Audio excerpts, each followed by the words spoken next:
Je salue particulièrement le sommet entre les chefs d'État tchadiens, nigérians, Niger, etc., c'est-à-dire ces pays de l'Afrique de l'Est qui font front directement au terrorisme, pour tenter de coordonner leur action. Il faut rappeler tout d'abord une chose, il y a deux guerres au terrorisme. Il y a la guerre occidentale au terrorisme qui ne vise pas à le détruire, qui ne vise qu'inlassablement à le redéployer, qui est un prétexte à l'ingérence, comme au large du golfe de Guinée et de la Somalie, la piraterie favorisée également par l'Occident est le prétexte à l'ingérence des flottes occidentales.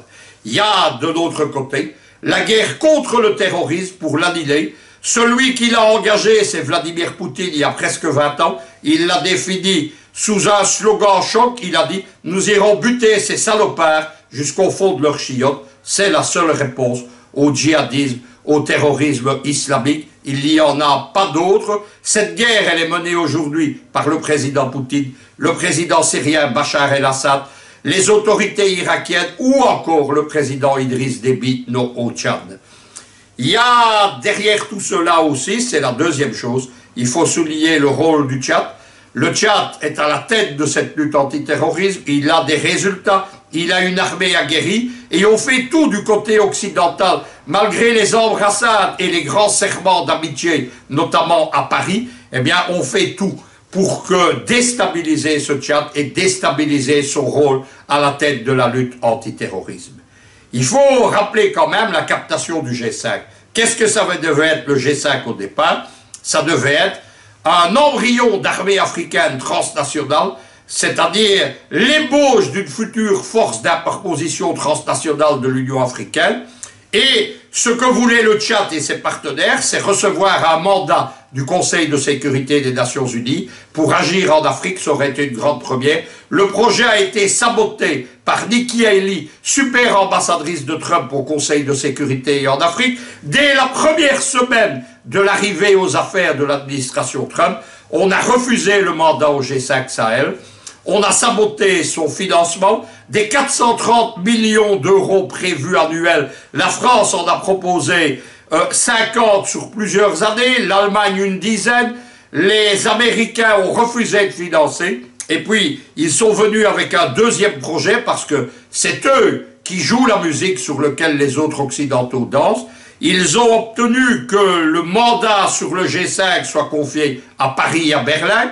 Ils ont, à ce moment-là, présenté un plan alternatif de financement. L'argent qui n'existait pas 15 jours plus tôt pour donner un mandat africain, on l'avait trouvé 75 millions de dollars immédiatement livrés. Et puis, on a amené un partenaire. C'est là que la farce devient tragique. On a demandé aux Saoudiens, c'est-à-dire les parrains idéologiques et financiers du wahhabisme, qui est la matrice de tous les terrorismes djihadistes. On a proposé aux Saoudiens de venir financer le tout et de s'installer diplomatiquement dans les pays de l'Afrique de l'Est. Deuxième aspect qu'il faut voir, c'est le retour aux affaires, peut-on dire, de Boko Haram. Boko Haram, on nous annonce inlassablement que le mouvement est détruit, et on commet depuis le début de l'affaire une erreur, c'est de parler d'une petite secte ou de drogués ou de choses qui ne sont pas.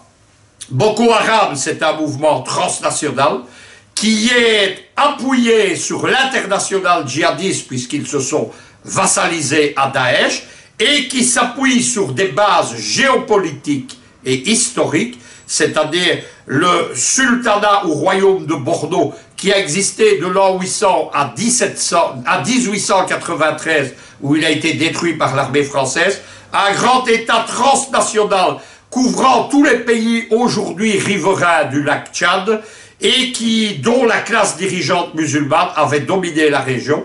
Aujourd'hui, il y a un reste de ce grand État, c'est le petit État miséreux de Bordeaux dans la fédération nigériane qui est resté la base sociale, historique et géopolitique de Boko Haram où elle recrute en surfant sur la nostalgie précisément de ce grand royaume de Bordeaux et sur la domination de la région par les populations musulmanes qui dirigeaient cet État.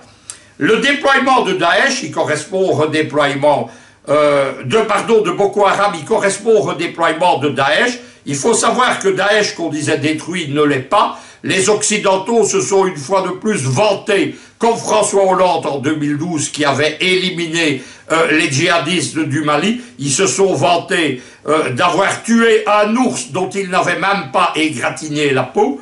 Il faut savoir que si Daesh est quasiment en voie d'élimination en Syrie, ce n'est pas l'action des Français ou des Américains, c'est celle des Russes, des Iraniens, de leurs alliés du Hezbollah libanais et de la Syrie de Bachar el-Assad. Mais Daesh, que l'on croyait éliminé en Irak, s'est redéployé. Il s'est redéployé en Libye, dans le Sud-Sahara, et il s'est surtout organisé et déployé comme une grande force politico-militaire en Afghanistan. Il y a maintenant, dès que Daesh s'est effondré en Syrie, un Daesh Afghanistan. Il faut savoir que les médias d'État iraniens ont, à l'appui, avec plusieurs reportages, avec des vidéos, ont démontré qu'une grande partie des forces de Daesh avaient dans la pratique été héliportées, notamment ses cadres dirigeants, en Afghanistan et en Libye, par les Occidentaux, en particulier les Américains. Il y a un jeu trouble de Washington, de Paris et de l'OTAN derrière tout cela, qui ne vise nullement évidemment à détruire Daesh, qui est le prétexte de leur établissement illégal en droit international, je le rappelle, en Syrie ou en Irak. Un dernier point, c'est, moi je suis très sceptique sur les dispositions qu'on veut adopter au Cameroun. Je ne crois pas qu'on puisse discuter avec les terroristes.